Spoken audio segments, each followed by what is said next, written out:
하겠습니다.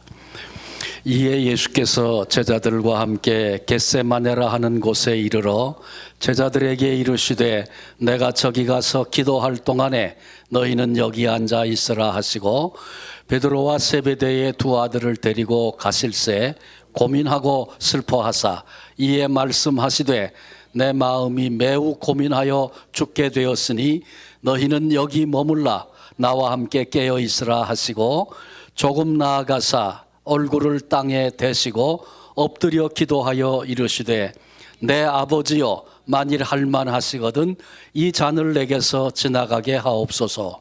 그러나 나의 원대로 마옵시고 아버지의 원대로 하옵소서 하시고 제자들에게 오사 그 자는 것을 보시고 베드로에게 말씀하시되 너희가 나와 함께 한 시간도 이렇게 깨어 있을 수 없더냐.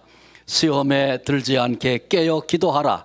마음에는 원이로되 육신이 약하도다 하시고 다시 두 번째 나아가 기도하여 이르시되 내 아버지여 만일 내가 마시지 않고는 이 잔이 내게서 지나갈 수 없거든 아버지의 원대로 되기를 원하나이다 하시고 다시 오사 보신즉 그들이 자니 이는 그들의 눈이 피곤함이로라.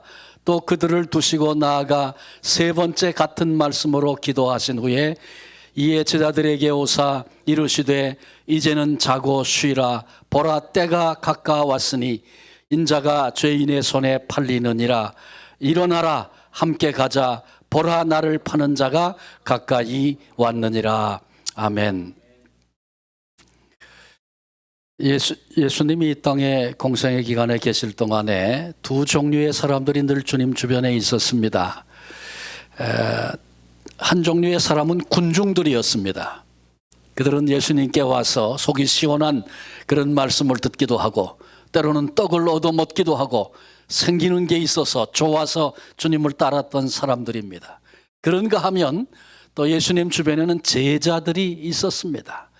제자들은 무엇을 얻어먹어서가 아니라 주님의 말씀에 순종하고 주님을 닮고 배우고 제자됨을 위해서 주님 곁에 있던 그런 사람들이었습니다.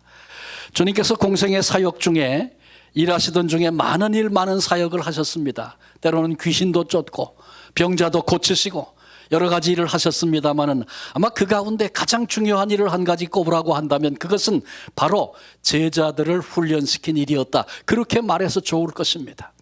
주님이 이 땅을 떠나시면서 제자들에게 이 땅의 사역, 하나님 나라를 이루는 그 일을 맡기시고 떠나셨기 때문에 그렇습니다. 오늘 이 아침 예수님께서 십자가를 지시기 전에 제자들을 마지막으로 훈련하시던 그 현장으로 우리 모두가 함께 가보려고 합니다. 그것은 바로 감람산 남쪽, 예루살렘 동남쪽에 위치하고 있는 겟세마네 동산입니다. 겟세마네에 이른 우리 주님께서 제자들에게 자리를 정해 주셨습니다. 그리고 여기 머물라 말씀하셨습니다. 이는 시간의 의미, 공간의 의미, 그 이상의 의미를 가진 말씀입니다. 믿음의 사람만이 머물 수 있는 자리, 아니 성도된 우리들이 반드시 머물러야 할 자리에 대하여 정해 주셨습니다. 주님께서 여기 머물라 말씀하신 바로 그 자리는 과연 어떤 자리인가? 이 시간 저와 여러분이 함께 살피면서 이 말씀을 통해서 우리에게 나에게 주시는 은혜를 함께 나누고자 합니다. 첫 번째 자리는 기도의 자리였습니다. 예수님께서 제자들을 데리고 겟세마네로 가신 것은 기도하시기 위함이었습니다. 그러니 제자들이 머물 자리, 성도들이 머물 자리, 마땅히 기도의 자리이어야 하겠지요. 나와 함께 깨어 있으라. 나는 저기 가서 기도할 테니 너희는 여기서 나와 함께 깨어 있으라. 깨어서 눈 멀뚱멀뚱 뜨고 그냥 앉아 있으라 그 얘기입니까? 아닙니다. 깨어서 기도하는 자가 되어라. 도전하시는 말씀입니다. 히브리어로 기도라고 하는 말을 데필라 그런 단어를 씁니다. 이 단어의 뜻은 베다, 자르다 그런 의미를 가지고 있습니다. 그러니 기도란 하나님 앞에서 나 자신을 베는 작업입니다. 겉으로 볼 때는 잘 모릅니다. 잘 포장할 수도 있습니다. 그러나 잘라보면, 베어보면 속에 있는 게 다 드러나게 돼 있습니다. 김밥도 순대도 자르면 거기 어떤 자료가 들어갔는지 다 보입니다. 기도도 마찬가지입니다. 하나님 앞에 나 자신을 베어서 내가 얼마나 무능하고 연약한 자인지, 내가 얼마나 교만한 자인지, 내가 얼마나 악하고 내가 얼마나 게으른 자인지 있는 그대로 기도로 나를 베어 다 드러내게 해야 하는 것입니다. 그런데 종종 기도로 자신을 베는 것이 아니라 기도로 다른 사람을 베려고 하는 이들도 얼마든지 있습니다. 한마디로 진정한 기도다 말할 수 없죠. 자신을 베는 기도, 자신에게 아플 수밖에 없습니다. 쉽지 않습니다. 내 자신의 정체를 있는 그대로 드러내는 것, 그 일이 어찌 쉽겠습니까? 그러나 우리는 바로 그 자리에 있어야 한다고 우리 주님이 오늘 우리에게 말씀하고 계십니다. 기도 시간은 하나님이 보시는 시간입니다. 우리는 다 기도할 때 눈을 감죠. 왜 눈을 감습니까? 다른 거 안 보고 하나님만 향하겠다, 그런 의미에서 눈을 감는 겁니다. 눈 뜨고 기도하면 안 되나요? 아니, 그럴 리가 있습니까? 운전하면서도 기도할 수 있어요. 그때 눈 감고 기도하면 큰일 나는 거죠. 그런데 중요한 것은 우리는 눈을 감지만 하나님은 우리를 향하여 눈을 크게 뜨시는 시간, 하나님이 우리를 주목하시는 시간, 하나님이 우리를 바라보시는 바로 그 시간이 기도의 시간임을 알아야 합니다. 하루는 빌립이 나다나엘을 만났습니다. 그리고 내가 예수님을, 그리스도를, 메시아를 만났다. 그리고 나다나엘을 예수님께로 데려가려고 했습니다. 그때 나다나엘이 빌립을 통해서 나사렛 예수시라는 얘기를 듣고 한마디로 나사렛에 무슨 선한 것이 날 수 있겠느냐, 메시아가 어디서 온다는 거 다 알았기 때문에 나사렛 아니라는 거죠. 그런데 친구 빌립이 강권해서 나다나엘을 예수님께로 데려왔습니다. 그런데 이 나다나엘이 예수님을 만나고 그 앞에 거꾸러집니다. 어떻게 그런 일이 있었습니까? 나다나엘이 올 때 예수님이 그러셨어요. 내가 무화과 나무 아래에 있을 때에 보았노라. 나다나엘은 무화과 나무 그늘에 자주 종종 앉아서 답답한 이 시대, 하나님의 민족이 죄악 가운데 깊이 타락해버리고 어디도 손을 찾아볼 수 없는 그 어두움의 시대에 탄식하면서 하나님, 이 땅에 언제 하나님 나라가 임하겠습니까? 하나님 나라를 가슴에 품고 눈물로 수시로 자주 기도하던 그 나다나엘, 주님께서 그를 보자마자 내가 무화과 나무 아래에 있을 때 내가 보았노라. 자신만의 비밀을 알던 주님의 이 말씀 앞에 나다나엘이 거꾸러지게 됩니다. 여러분, 그렇습니다. 하나님은 기도하던 한나를 보셨습니다. 기도하던 사무엘 보셨습니다. 기도하던 고넬료, 지붕 꼭대기에 올라가 기도하던 베드로 하나님이 보셨습니다. 옥중에 갇혀서도 매맞고도 기도하던 바울과 실라를 우리 하나님이 주목해 보신 것입니다. 동일합니다. 저와 여러분, 우리도 무능하고 아무것도 아니고 보잘것없는 그런 존재에 불과하지만 하나님 앞에 엎드려 기도할 때 우리 하나님께서 주목해서 나를 보시는 줄로 믿습니다. 기도 시간은 하나님이 보시는 시간이요, 동시에 하나님이 들으시는 시간입니다. 우리 속에 있는 작은 신음소리도, 우리의 안타까운 호흡소리도 들으시는 시간, 그게 기도의 시간입니다. 그러므로 기도하는 사람은 들으시는 하나님께 마땅히 집중해야 합니다. 마태복음 6장 7절에 예수님이 그런 말씀하셨어요. 이방인처럼 중언부언하지 말아라. 그들은 말씀을 많이 해야 듣는 줄로, 들으시는 줄로 안다. 그 잘못됐다는 거죠. 여러분, 중언부언이 뭡니까?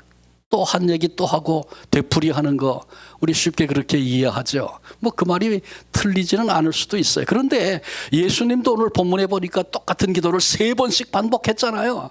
여러분, 정말 힘들고 정말 어렵고 간절한 마음이 있으면 또 기도하고 또 기도하고 눈 뜨자마자 다시 기도하고 그렇게 되는 겁니다. 그걸 주님이 잘못됐다고 말씀하시는 거 아닙니다. 엄밀한 의미에서 중언부언하는 기도는 지금 이 순간에 귀를 기울이시고 나를 주목해 보시고 내 기도를 들으시는 하나님의 존재에 대하여 망각하고 하는 기도, 아무리 멋진 기도, 땀을 흘리고 하는 기도여도 그건 중언부언하는 기도에 불과합니다. 어린아이같이 둔한 입술로 기도해도 지금 여기 계셔서 내 기도를 들으시는 하나님을 향하여 하나님을 배웁고 하나님 앞에 드리는 기도라면 그건 참된 기도, 복된 기도입니다. 우리 인간은 기도할 때 사람이 듣는다, 이게 우리 귀에 자꾸 걸려서 사람들 앞에 어떻게 하면 잘 기도할까, 때로는 자기를 과시하기도 하고 때로는 자기를 드러내기로 하려는 그런 숨은 의도들이 거기 있는 것입니다. 우린 그 유혹을 잘 이겨야 합니다. 물론 대표 기도하면서 듣는 사람 상관없이 기도해라, 그건 결코 아닙니다. 대표 기도는 전체의 마음을 대표하여 드리는 기도니까 준비되고 그 다음에 놓치지 말아야 할 부분들 다 생각하고 미리 준비해서 온 교우를 대표해서 기도하니까 마땅히 그래야죠. 하나님 앞에 기도할 때는 내 옆에서 누가 들을까, 듣는 거 생각하고 기도하면 안 됩니다. 사람이 들을까, 그런 인간적인 유혹 이겨야 합니다. 내 기도를 지금 작은 신음 소리까지라도 구별하여 들으시는 하나님 앞에 기도해야 하는 것입니다. 예수님은 언제나 기도를 좋아하셨고 기도하는 사람을 좋아하셨습니다. 그런데 이상하게 기도하던 바리새인들을 책망하셨던 말씀이 있었습니다. 사람에게 들려주려고 사람 들으라고 하는 기도, 그것에 대하여 주님은 크게 책망하셨습니다. 그러므로 기도 시간은 사람의 귀만 의식하는 그런 시간이 된다면 어리석은 자입니다. 그러므로 기도 시간은 마땅히 하나님이 들으시는 시간이라는 사실을 우리 모두 명심해야 합니다. 한나를 기억하시죠? 자식이 없어요. 그래서 남편이 작은 부인을 얻었고 그 작은 부인이 아기를 가지면서 얼마나 수모와 수치를 당했습니까? 자식이 없는 것도 괴로운데 그런 상황 앞에서 어쩔 줄 몰라 하는 그런 가슴으로 하나님 앞에 통곡하며 오래 앉아 중얼중얼 하나님 앞에 기도했습니다. 그의 모습을 지켜보던 엘리가 꾸짖습니다. 언제까지 취하여 있겠느냐, 포도주를 끊어라. 지금 한나의 그 기도하는 그 안타까운 기도의 모습을 보면서 엘리가 이 술 취해서 그러는구나, 그렇게 여겼다는 것이죠. 얼마나 한나가 속이 뒤집어졌겠어요. 요즘 말로 하면 아니 목회자가 그 괴로운 심정 이해도 못하고 술 먹고 그런 짓 그만해라 이따구 소리 하니 이게 용납이 되겠습니까? 여러분, 그러나 정작 중요한 건 사람의 평가가 아닙니다. 정말 중요한 것은 하나님이 친히 한나의 기도를 들으셨다는 것입니다. 그리고 그에게 민족의 방패와 수레가 되는 사무엘과 같은 위대한 아들을 하나님이 응답으로 주셨고 이스라엘 역사에 참 지워질 수 없는 아름다운 흔적을 남기는 그런 열매를 맺게 된 거 우리 모두가 알고 있습니다. 예수님이 땅에 계실 때 친히 기도의 본을 보이셨습니다. 새벽 오이렴 미명에 새벽기도 주님이 시작하셨습니다. 광야로 가서 40일을 밤낮으로 금식하신 후에 금식기도 주님이 본을 보이셨습니다. 철야기도 밤이 맞도록 기도하셨다. 기도하러 따로 산에 가서 기도하셨다. 그러니 산기도도 주님이 본을 보이셨습니다. 이건 다양한 형태의 기도고 정말 필요할 땐 음식을 금해서라까지라도 하나님 앞에 생명을 걸고 나아가야 할 때가 우리에게 있다는 것도 주님이 가르쳐 주셨습니다. 예수님의 기도하시는 모습을 보니까 누가복음 22장 41절에 저희를 떠나 돌돌질 만큼 가서 무릎을 꿇고 기도하시다. 그러니 오늘 본문의 이야기와 똑같은 배경이죠. 그때 주님이 무릎을 꿇으셨습니다. 본문에 보니까 얼굴을 땅에 대시고 엎드려 기도하여 이르시되, 무릎을 꿇고 얼굴을 땅에 대고 엎드려서 기도하는 그런 모습도 우리에게 보여주셨습니다. 이렇게 다양하게 기도에 힘쓰시던 우리 주님께서 제자들을, 아니 우리들을, 아니 나를 기도의 자리로 지금 부르고 계십니다. 내 마음이 매우 고민하여 죽게 되었으니 너희는 여기 머물러 나와 함께 깨어 있으라. 시험에 들지 않게 깨어서 기도하라. 우리 주님께서 안타까운 그런 심정으로 우리를 향하여 여전히 도전하고 계십니다. 그런데 베드로 바로 그날 기도에 실패함으로 큰 시험에 빠지지 않았습니까? 유다가 군대와 함께 와서 예수님을 잡으려고 할 때 칼을 뽑아서 말고의 길을 피했습니다. 사실은 목을 치려고 했는데 그렇게 됐어요. 예수님께서 칼을 쓰는 자는 칼로 망한다, 책망을 주님께로부터 들었습니다. 정말 싸워야 할 것이 칼이 아니고 다른 것이 있다는 거죠. 대제사장 가야바 바깥들까지 베드로가 주님을 따라갔습니다. 그런데 그때 한 여종이 너도 그와 함께 있었다 이렇게 얘기할 때 두려워 떨면서 부인했고 저주했고 3번씩이나 그것도 반복해서 그런 실패를 그가 하고 말았습니다. 우린 말씀을 이미 들어 알고 계시죠? 베드로가 다구는 소리를 들으면서 예수님의 눈과 베드로의 눈이 마주쳤고 그때 그는 거꾸로져 회개하며 눈물로 기도했던 이야기 기억합니다. 그리고 베드로는 닭이 울 때마다, 닭 우는 소리를 들을 때마다 기도하는 일에 더욱 힘을 썼다는 이야기도 말씀을 드린 바 있습니다. 후일 베드로는 이 실패, 기도에 실패했을 때 어떤 시험에 빠졌는가를 늘 기억하면서 초대교회에 박해받던 성도들을 향해서 이렇게 권면합니다. 베드로전서 4장 7절에 보니까 만물의 마지막이 가까웠으니 그러므로 너희는 정신을 차리고 근신하여 기도하라. 주님이 기도하라 말씀하실 때 기도하지 않고 졸며 자다가 큰 실패를 맛봤던 베드로가 마지막 시대에 어려움의 때를 살고 있는 성도들을 향해서 마지막이 가까웠다, 그러므로 너희는 정신을 차리고 근신하여 기도해야 된다. 베드로가 그렇게 자신의 경험을 통해서 얻은 것, 그것을 가슴으로 안고 생생하게 우리를 향하여 격려하고 도전하고 있는 것입니다. 기도하지 못하다가 망신을 당하는, 부끄러움을 당하는 자가 되어서는 결코 안 됩니다.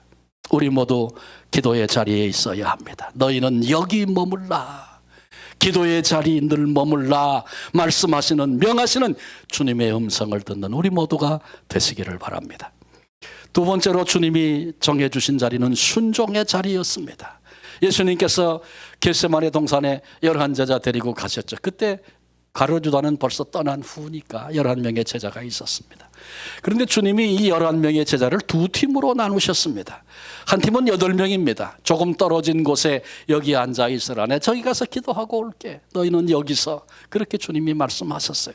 그리고 3명, 베드로, 야고보, 요한 더 가까이 데리고 가셔서 너희는 여기 앉아서 머물러 나와 함께 깨있자.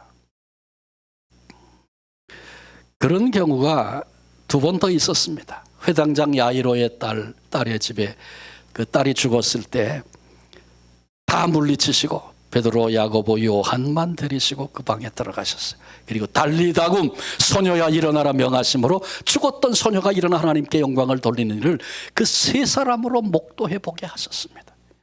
그리고 예수님께서 변화산에 제자들을 데리고 가시면서 그 기도하러 가신 거죠. 그때도 마지막 모세와 엘리야와 더불어 교제하시던 그 영광의 자리에 3 제자 똑같이 베드로, 야고보, 요한만 데리고 거기 올라갔습니다. 따로 데려가셨다. 어떻게 보면 차별, 편애, 그렇게 보여질 수 있어. 왜 그 사람들만 데려가는가? 12명의 제자인데 다 경험하게 하시지, 다 경험하면 좋을 거 아닌가? 이 차별과 편애가 얼마나 심각한 갈등을 가져오는지 모릅니다. 어떤 시대든 자리 문제 심각합니다. 우리도 예외가 아닙니다. 교회 안에도 그런 일이 얼마든지 벌어집니다. 그러나 반드시 기억해야 합니다. 가장 좋은 자리는, 사실은 베드로, 야고보, 요한은 특별한 사명이 있는 사람들이었어요. 베드로 복음 전하고 초대교회 기둥이어 수제자로서 마지막에는 예수님 지신 십자가 거꾸로 지고 순교하지 않습니까? 야고보 최초의 순교자 아닙니까?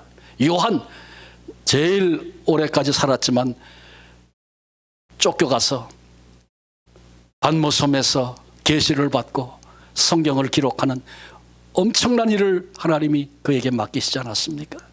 특별한 사명이 있는 이들에게 특별한 경험을 하게 하신 주님의 계획과 뜻이 거기는 다 있었죠. 여러분 기억해야 합니다. 가장 좋은 자리는 내가 원하는 자리가 아닙니다. 내가 계획한 자리가 아닙니다. 내가 꿈꾸던 자리가 가장 좋은 자리 아닙니다. 예수님이 정해주신 그 자리, 그 자리가 가장 복된 자리인 줄로 믿습니다.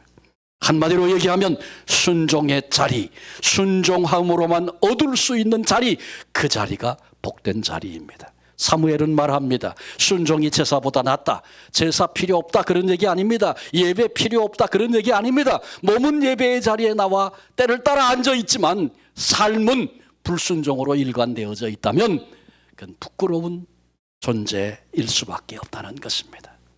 혹시 내 모습 속에 그런 건 없나? 일주일에 한 번씩 꼬박꼬박 예배에는 나와 참석하지만 내 삶의 자리에는 여전히 불순종으로 점철된 그런 자리가 내가 머무는 자리는 아닌가? 내 삶의 자리를 돌아보아야 합니다. 불순종의 문제는 에덴 동산 아담과 하와의 문제였습니다. 그것 때문에 슬라곤, 낙원을 잃어버리는 비극을 그들이 인류 역사 가운데로 이끌어내는 그런 존재가 되어버리고 말았습니다. 아담과 하와의 문제만 아니라 동시에 오늘 우리의 문제임을, 그 심각성을 우리도 깨달아야 합니다. 우리 주님은 죽기까지 복종하셔 십자가의 죽으심으로 우리의 주가 되셨습니다. 우리도 순종함으로 죽음의 길이라도 갈 수 있는 성도, 그 성도가 복된 성도입니다. 그 길이 사는 길입니다. 그 길이 좋은 길입니다. 그 길이 최고의 길이요 최선의 길임을 우리는 알아야 합니다. 리처드 빅스터라는 분이 있었습니다. 이분은 일생 동안 몸이 쇠약해서 질병에 늘 끌려 살았던 사람입니다. 죽음의 문턱을 여러 번 갔다 왔습니다. 그런데 그는 그럴수록 하나님 나라를 더 사모하고 더 열심을 냈습니다. 그의 기도 가운데 이런 부분이 있습니다. 주님이 하시고자 하시는 것은 무엇이든지, 주님이 가시고자 하는 곳은 어디든지, 주님이 하시고자 할 때는 언제든지, 무엇이든지 어디든지 언제든지 주님이 원하는 그 일 앞에 절대 순종하게 해달라고 그는 그렇게 기도했습니다. 제가 그 중에 한 분 집사님이신데 암으로 투병했어요. 마지막 임종이 가까울 때인데 제가 신방을 가서 말씀을 나누고 기도하는데 그분이 그런 얘기를 저한테 해요. 돌아보니 내가 주님을 위해 산 게 없어요. 하나님이 나에게 한 달만 시간을 주신다면 정말 주님을 위해 그렇게 한번 살아보고 싶습니다. 그리스도인의 모습은 있었고 예배의 자리에도 있었고 교제도 잘하고 성격도 좋고 다 좋은 성도로 그렇게 이해했는데 죽음을 앞에 두고 보니 정작 내가 주님을 위해 한 것이 없었다고, 주님을 위해 살아본 적이 없었다고, 주님의 주셨던 마음 앞에 순종한 적이 내게는 없었다고, 한 달의 시간만 내게 주어진다면 정말 주님을 위해 한번 살아보고 싶다고. 그분 회상하지 못하고 하나님 그를 부르셨습니다. 그러나 그의 외침은 지금도 제 귓가에 생생합니다. 여러분, 우리는 어떻겠습니까? 이 모습 이대로 그냥 가도 괜찮겠습니까? 마지막 순간에 그렇게 절규하며 하나님 나에게 한 달 만의 시간이라도 좀 더 주세요. 기회를 한 번만 좀 더 주세요. 그렇게 할 수밖에 없는 그런 존재가 되지는 않을까? 각각 우리의 모습을 돌아봐야 합니다. 우리의 현주소, 순종의 자리 되어야 하지 않겠습니까? 말씀이 떨어져도 외면하고 거절하고 핑계하고 도망하고 그런다면 우리의 마지막 순간은 부끄러운 순간이 되고 말 것입니다. 세 번째, 주님이 머물러 말씀하신 자리, 고난의 자리였습니다. 겟세마네, 우리 주님이 붙잡히시기 직전에 머무셨던 곳입니다. 주님이 잡히신 후 10시간 이내에 십자가에 죽으셨습니다. 이제는 고통스럽고 숨가쁜 시간이 예수님을 기다리고 있습니다. 예수님은 십자가를 앞에 두시고 기도하셨는데 누가복음 저자는 땀방울이 핏방울처럼 되었다고 그렇게 주님의 기도하시는 모습을 묘사했습니다. 우리가 잘 아는 것처럼 누가는 의사였죠. 아주 생생하게 주님을 살피면서 그렇게 기록했습니다. 땀방울이 핏방울이 되도록 우리 인간은 반드시 죽습니다. 그러나 그 죽음이 언제인지를 모르기 때문에 오늘 아무 일도 없는 것이 그냥 편하게 오늘을 살 수 있는 겁니다. 만일 누구든지 죽는 시간을 미리 안다면 죽기 전에 아마 피가 말라 죽을 겁니다. 그게 인간입니다. 우리 주님이 다가오고 있는 십자가의 죽음, 그 시간을 안다. 그 이상의 고통을 우리 주님은 몸으로 받으셨습니다. 죄 없으신 의로우신 우리 주님이 인류를 대표해서 죄인의 이름으로, 죄인의 모습으로 그렇게 십자가에 죽으셨습니다. 친히 하나님께 버림을 받으십니다. 십자가 위에서 우리가 하나님께 버림을 받을 수밖에 없는데 우리를 대신해 주님이 십자가 위에서 버리심을 받았습니다. 이 고난 우리를 위한 것임을 명심해야 합니다. 그런데 예수님께서 이 고난의 현장에 제자들을 초청하고 함께 하자고 말씀하고 계십니다. 왜 그렇습니까? 제자들이라도 이 어려운 순간에 의지하고 싶어서 그러셨습니까? 너무너무 고독해서 제자들 너희들 함께 있자 그러신 것입니까? 제자들을 통해서 위로도 힘도 얻기를 원해서 그런 것이었습니까? 이 문제는 십자가 후에 얻으신 주님의 영광 안에서 풀립니다. 고난을 통과해야만, 반드시 고난이라는 것을 통과해야만 영광에 이른다. 우리 주님이 보여주신 공식, 깨닫게 하시려고 그 자리에 초청하신 것입니다. 그때는 힘들었고 그때는 어려웠지만 그 고난을 통과하여 얻게 된 그 영광을 후일에 되돌아보라는 것이죠. 우리 중에 누구나 그러하듯이 고난을 좋아하는 사람은 한 사람도 없습니다. 그래서 예수님은 고난의 현장의 제자들을 일부러 초대하고 그들을 훈련하신 것입니다.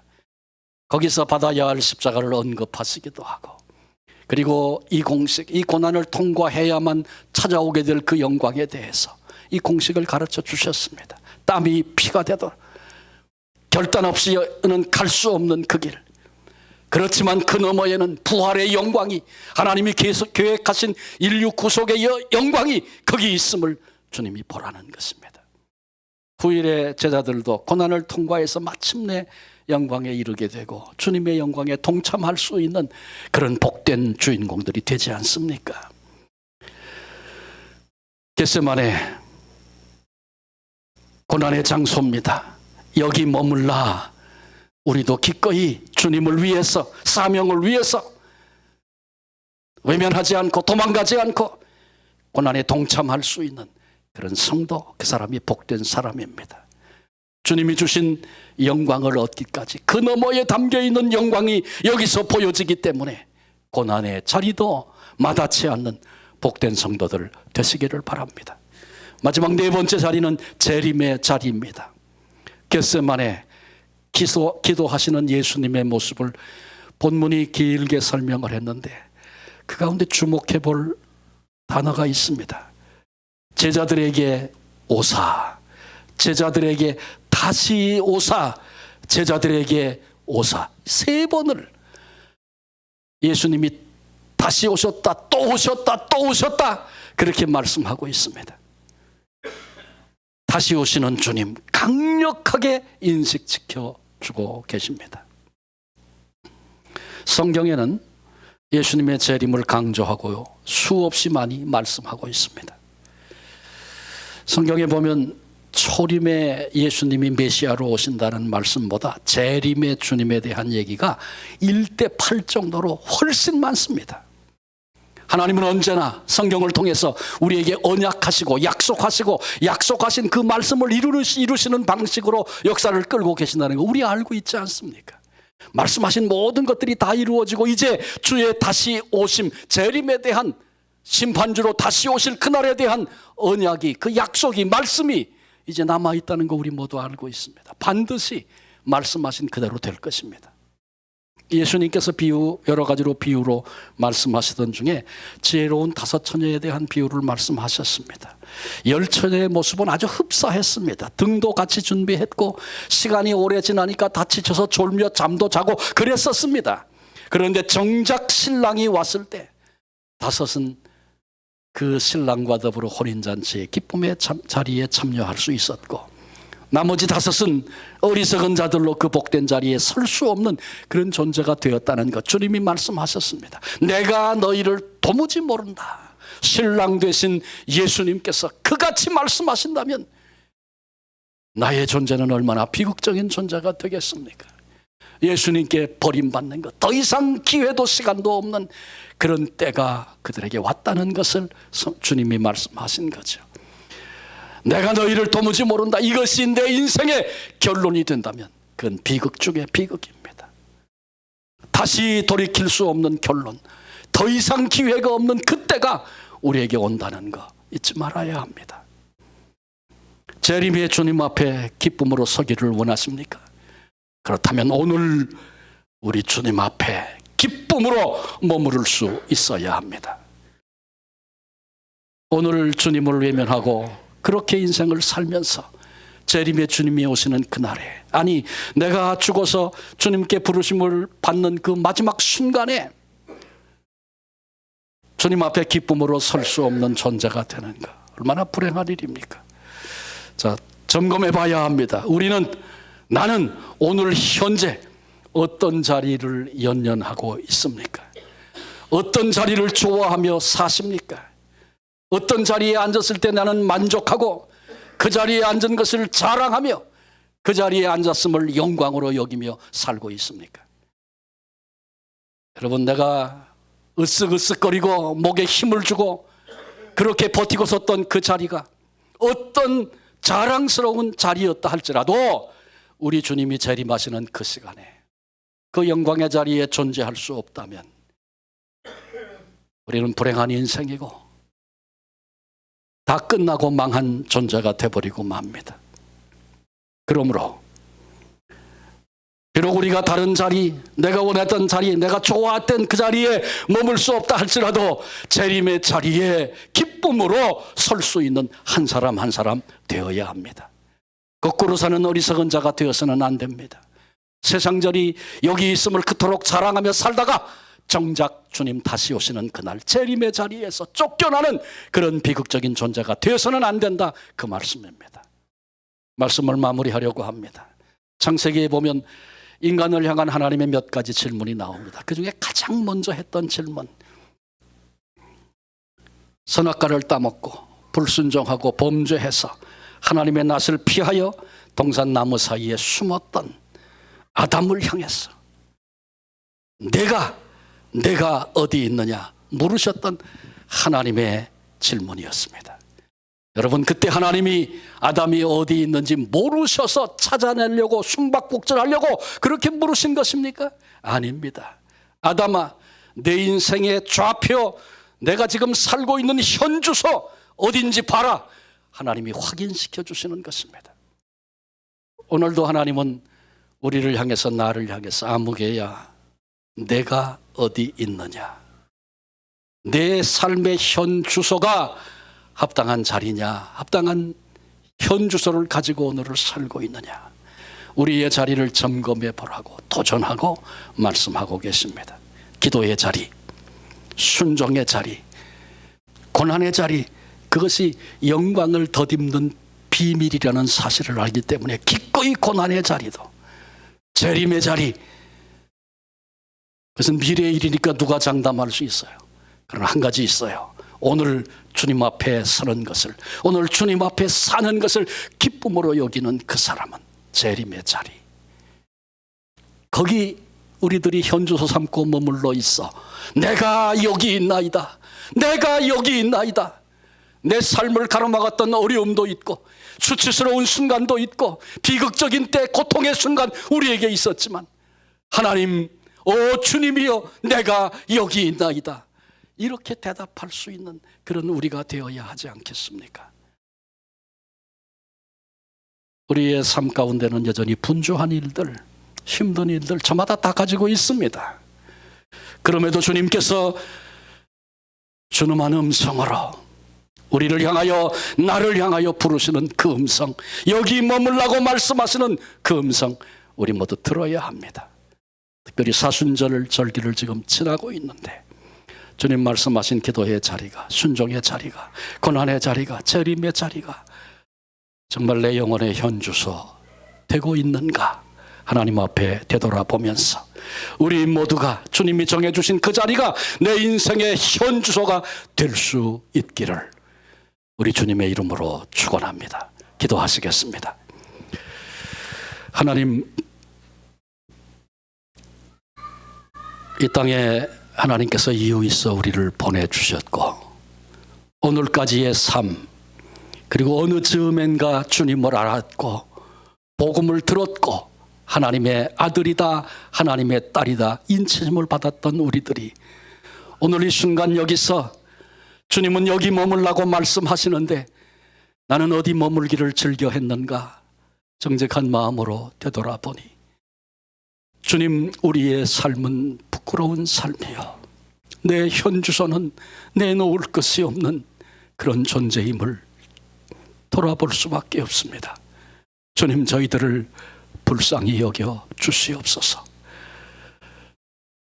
고난을 향하여 나가시는 주님께서 너희는 여기 머물라 이같이 말씀하시는데 주님, 주의 이 음성이 천둥처럼 우리 가슴을 치게 해주셔서 남은 생의 기간이 얼마인지 아무도 모르는데 우리에게 기회로 주어져 있는 이 시간들 주님 말씀대로 그 자리, 기도의 자리, 순종의 자리, 때로는 고난의 자리도 마다치 않고 주님 앞에 오늘을 기쁨으로 살아 재림의 그 자리에 설 수 있는 하나님의 사람들이 다 되게 하여 주옵소서.